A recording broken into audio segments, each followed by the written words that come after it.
Ko'pchilik marketingni oson boyib ketsa bo'ladigan daromadli soha deb bilishadi, lekin juda ham bir nozik joyi bor. U yerda marketolog bilan shaytonning orasini faqatgina vijdon ajratib turadi xolos.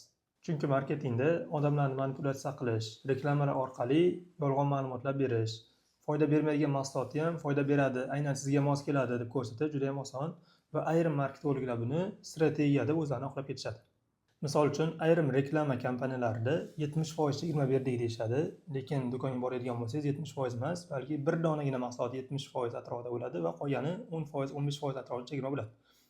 Bundan tashqari, aksiya tugashiga 1 kun qoldi deyishadi, lekin aksiya 3 kun, 4 kun davom etadi. Har kuni 1 kun qoldi deb e'lon qilishadi. Yoki joylar soni to'lib qoldi deyishadi, lekin joylar soni hali to'lmagan ham bo'ladi. Ya'ni odam tezroq sotib olish uchun, bugunning o'zida xarid qilish uchun, tezroq hissiyot orqali sotuv amalga oshirish uchun shunday yolg'on ma'lumotlarni berib qo'yishadi va bu to'g'ri marketing usuli bo'lmay qoladi.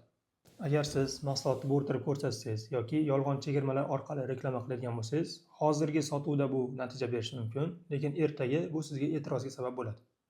Ushbu mavzuni Telegram kanalimda to'liqroq yoritib berdim va Telegram linkini profil shapkasida qoldirdim. Telegramga o'tib batafsil o'qib olishingiz mumkin.